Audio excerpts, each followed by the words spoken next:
4세 이하이기 때문에 아무래도 그 상환 기간을 오래 가져갈 수 있는 50년을 제시하는 은행이 몇 개 없더라고요.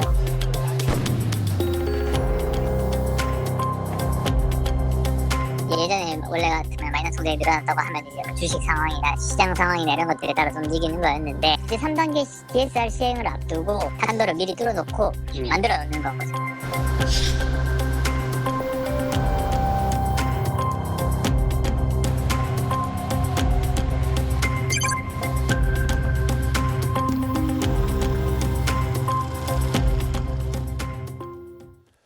서울 강남권에 국한됐던 집값 상승세가 최근에 비강남권으로 번지고 있습니다.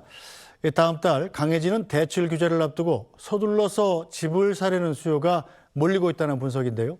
정부는 일단 금융권에 대출 조이기를 당부한 상황입니다.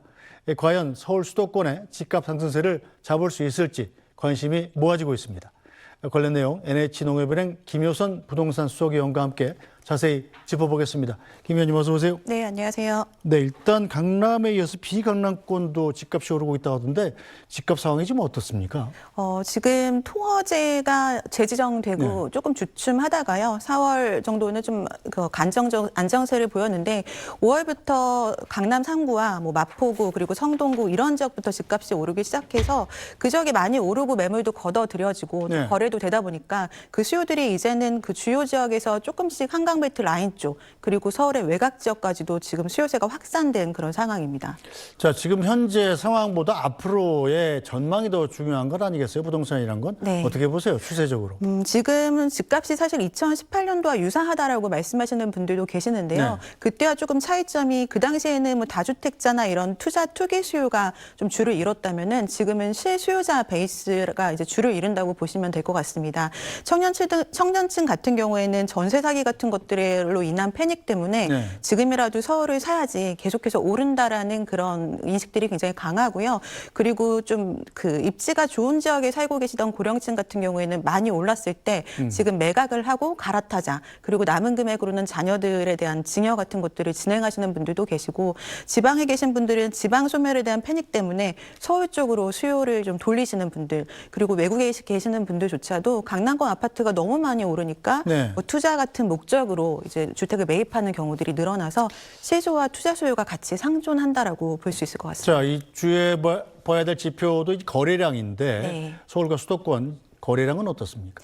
거래량 같은 경우에는 3월이 서울 같은 경우가 아파트만 10,000건 정도가 거래가 돼서 굉장히 이제 최고치를 기록을 했었는데요. 이제 토어제가 확대 재지정되면서 4월에는 그게 5,000건대로 감소를 했었습니다. 근데 5월 같은 경우에는 다시 7,000건대로 좀 증가가 돼서 아무래도 거래량이 가격의 선제 지표이다시피 굉장히 거래량도 많이 늘어났고요. 그리고 강남권 같은 경우에는 거래량 자체는 적어졌지만 거래가 되는 한 건 한 건이 호가 나 이런 가격들로 거래가 되다 보니까 거래량이 적음에도 불구하고 가격에는 굉장히 큰 영향을 주고 있는 상황입니다. 네, 뭐 집값하고 맞물려 돌아가는 전세가 상황은 어떤가요? 전세값도 역시 같이 올라가는 상황입니다. 전세값이 2022년도에 굉장히 급격하게 하락을 했다가요. 2023년부터는 계속해서 상승을 지금까지 이어오고 있는 상황이거든요. 최근 들어서는 상승의 폭이 조금 축소됐지만 그게 전세값 자체가 내려갔다라기보다는 너무 많이 올라가서 일부 월세로 전환한 수요 때문에 전세값 상승폭은 조금 축소가 됐지만 그동안 워낙에 장기간 상승을 하다 보니까 매매값과 더불어 전세값, 월세값까지 같이 올라가고 있는 상황입니다. 네, 자, 조금 걱정이 되는 게 지금의 이 추세가 문재인 정부 초기하고 닮았다 이런 얘기 하시는 분들도 있거든요. 전문가로서 보기에 어떻습니까? 문재인 정권 초기 때는 그 이전 정권에서 재건축에 관련된 많은 규제들을 풀어놨었거든요. 그러다 보니까 이제 전국적으로 주택 가격이 올라서 거기에 대한 규제를 세금으로 인해서 규제를 하겠다라는 그런 세금 정책을 쓰다 보니까 똘똘한 한 채 쪽으로 집중이 됐었는데 사실은 지금은 정책이 개입되기 전이잖아요. 그럼에도 불구하고 인구 구조 변화나 이런 것들 때문에 공급이 부족한 서울에 지금이라도 주택을 사자라는 그 실제 수요 위주의 정책 그 시장이기 때문에 그때와 유사하지만 그 수요 자체 그 근본적인 부분은 조금 다른 것 같습니다. 네, 자, 서울 수도권의 집값 상승세가 이어지면서 주택 매매뿐 아니라 경매에 관심을 갖는 사람들도 늘고 있다는데요. 어떤 상황인지 잠깐 보고 가겠습니다. 서울의 한 경매 학원입니다. 토요일 이른 아침부터 수강생들이 몰렸습니다. 서울 아파트값이 19주 연속 오르고 최근 상승폭을 키워나가자 경매 학원을 찾는 사람들도 늘었다고 합니다. 내 집 마련 기회가 멀어지는 거 아니냐는 공포감도 한몫하고 있습니다. 이런 불안감이 촉발한 추격 매수 심리가 경매 시장에도 번지는 양상입니다. 지난달 서울 아파트의 감정가 대비 낙찰 가격 비율인 매각가율은 96.5%로 35개월 만에 최고치를 찍었습니다. 보통 경매에선 감정가보다 낮은 가격에 낙찰되는 경우가 많은데 낙찰 가격이 감정가와 비슷한 수준까지 올랐다는 뜻입니다. 경매에 대한 관심이 높아진 이유는 또 있습니다. 토지거래 허가 지역의 경우 아파트를 사면 2년간 실거주해야 하지만 경매 물건은 예외이기 때문입니다. 네, 어쨌든 저런 것들이 다 이제 앞으로 집값이 더 오를 것이다라는 것을 전부 반영을 하는 건데, 네. 자, 지금 보면 우리 경제에는 호재가 별로 없지 않습니까? 그렇죠. 예. 자, 그런데 수도권 서울의 집값은 왜 이렇게 오르는지 이 돈이 다 어디서 나오는 겁니까?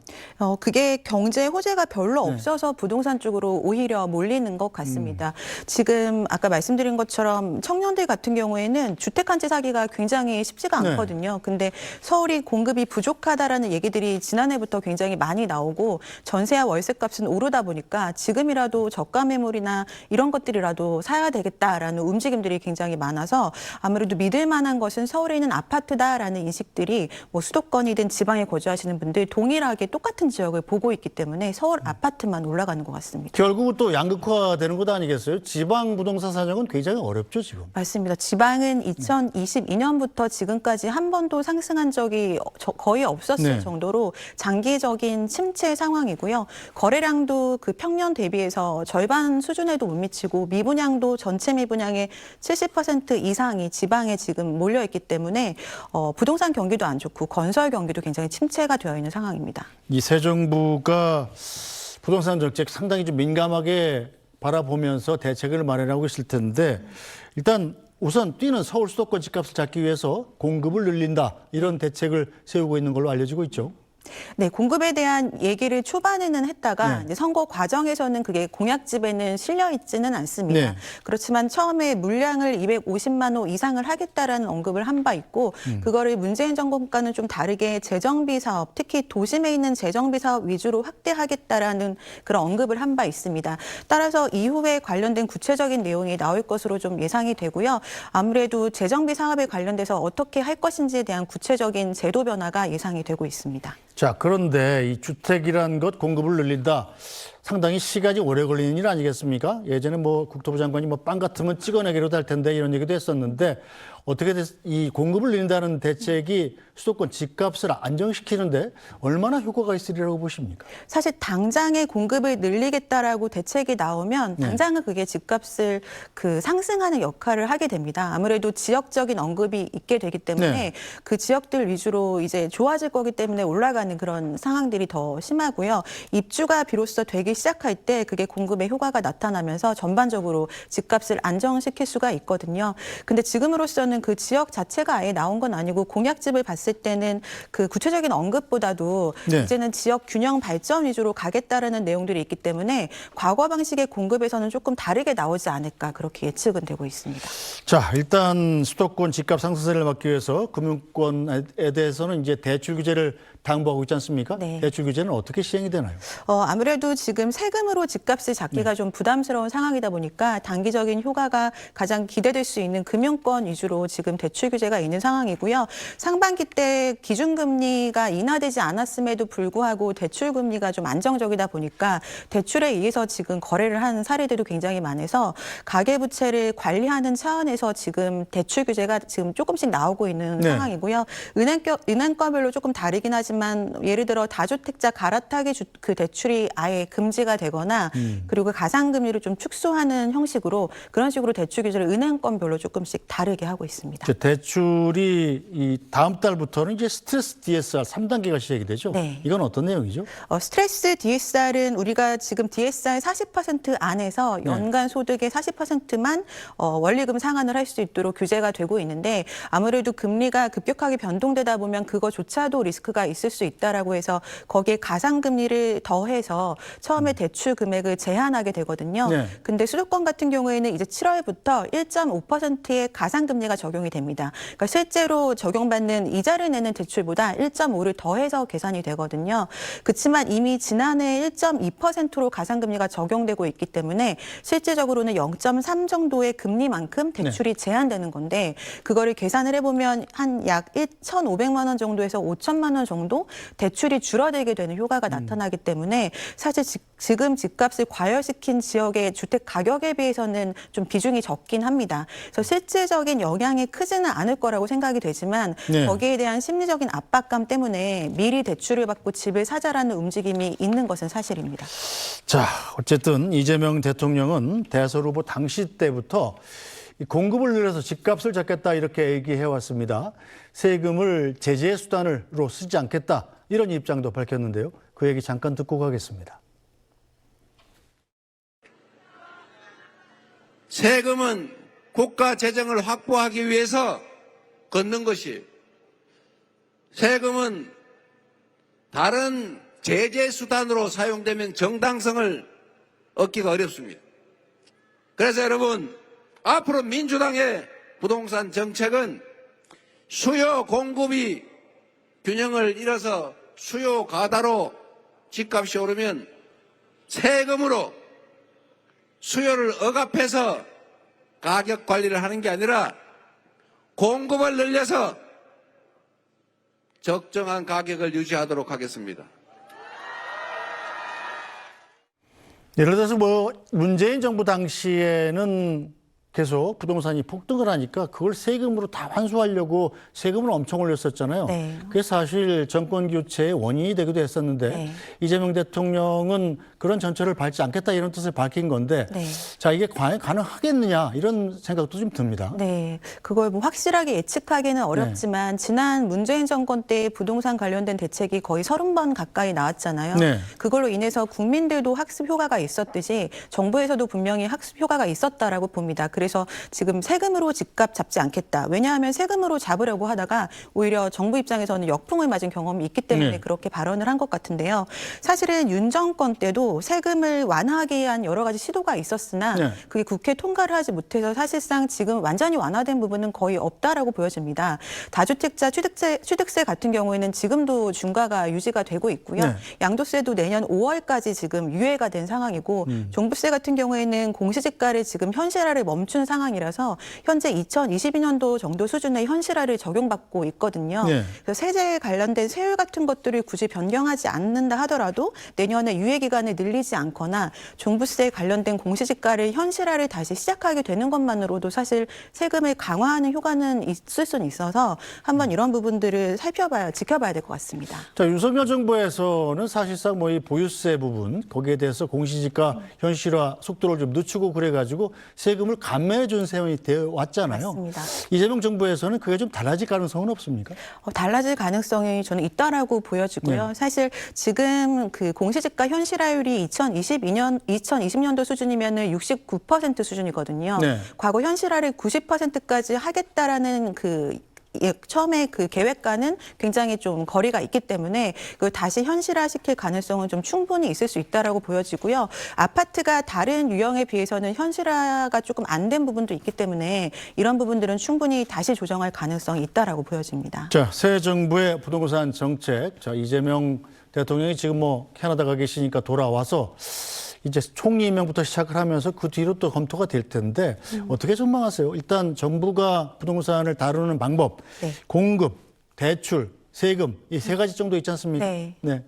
네, 지금 이제 이재명 정권에서는 그 선거 과정에서도 기존과는 굉장히 다르게 하겠다라는 그런 의향을 굉장히 많이 비췄기 때문에 한편으로는 기대가 되면서도 또 부동산을 단기간 잡으려면 말씀하신 것 외에는 또 방도가 없거든요. 그래서 대표적인 세금에 관련된 부분과 그리고 제초안을 어떻게 할 건지 그리고 임대차 입법을 강화하겠다라는 언급이 지난 국회 때도 있었는데 네. 그런 부분들을 어떻게 하는지를 보면은 사실 전반적인 5년 동안의 정책적인 방향성을 읽을 수도 있을 것 같아서 그런 부분을 좀 주의 깊게 봐야 될 것 같습니다. 자, 이 정권이 바뀔 때마다 부동산 전문가들 정부에서 최소한의 규제를 하고 주택 정책이 복지 차원에서 접근해야 된다 이런 말들도 하긴 하는데 네.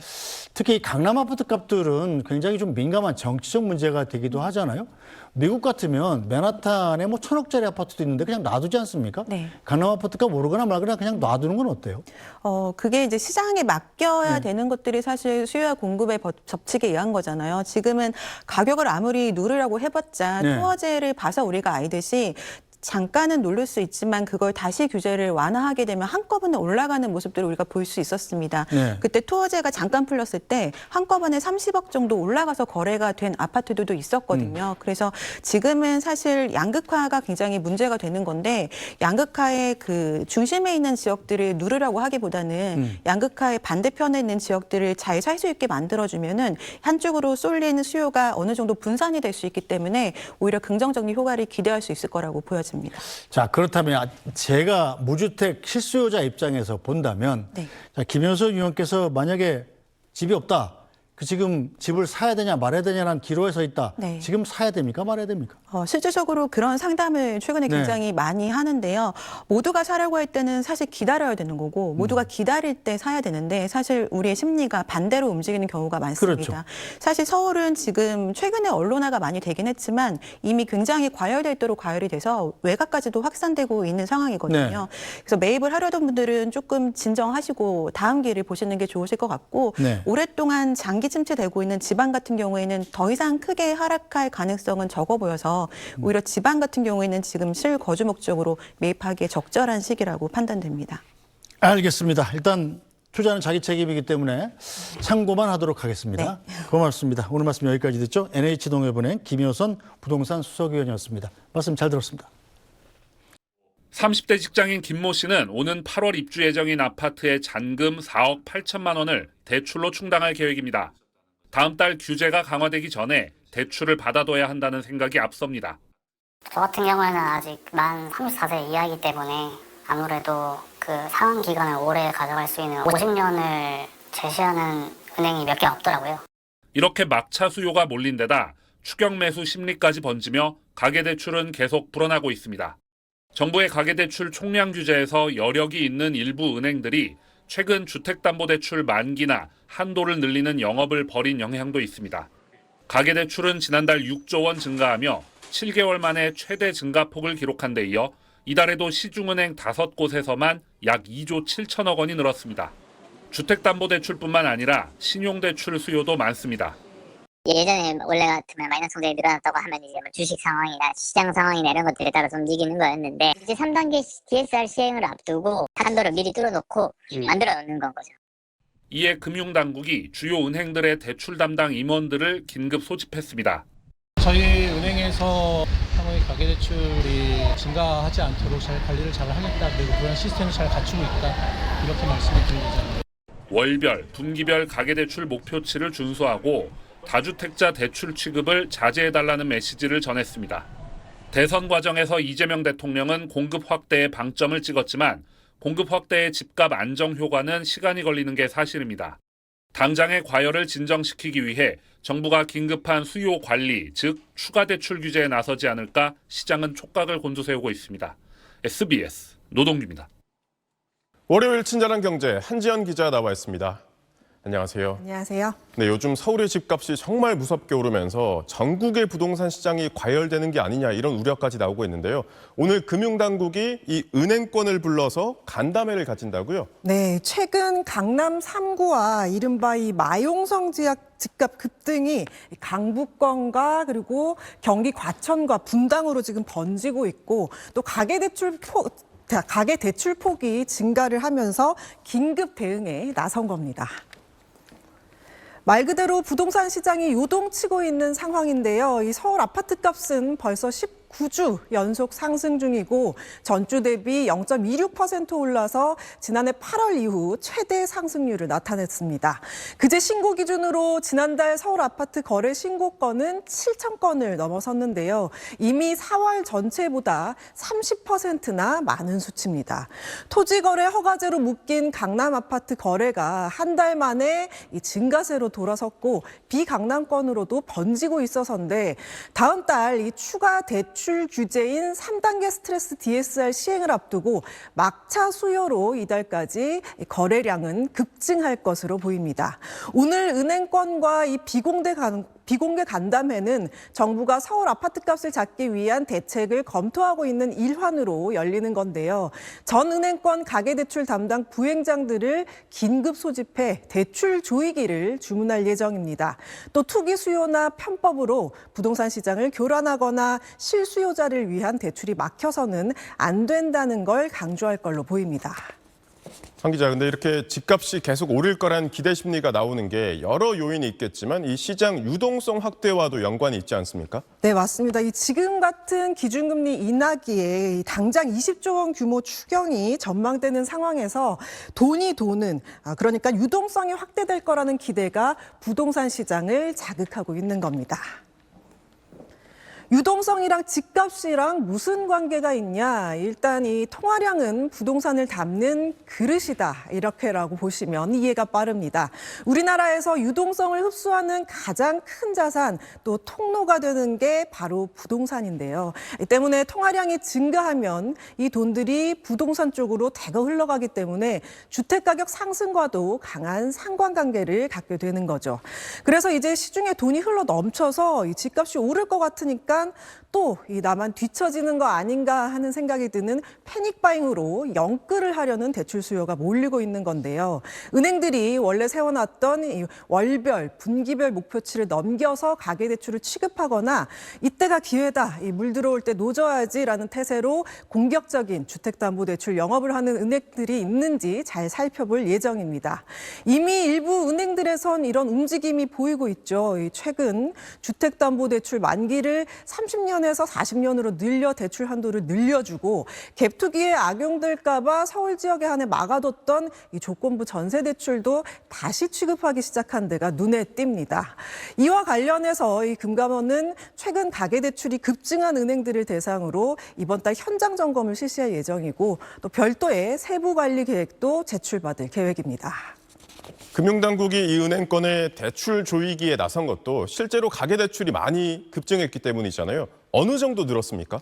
네, 현재 이 5대 은행의 가계대출 잔액이 750조를 넘어섰는데요. 아직 이번 달 절반밖에도 안 지났잖아요. 네. 그런데 지난달 말보다 2조 가까이나 증가했습니다.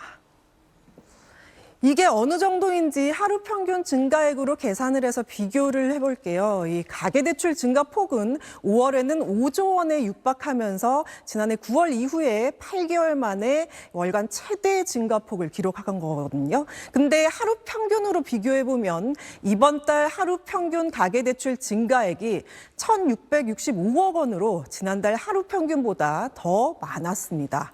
3단계 DSR이 다음 달에 시행되면 이 거래가 주춤해질 거라는 예측도 나오고 있지만 이에 앞서 부동산 불장을 진정시킬 대책이 빠르게 나와야 한다는 지적이 나오고 있습니다. 네, 오늘 간담회에서 특단의 조치가 나오길 기대해 보겠습니다. 잘 들었습니다.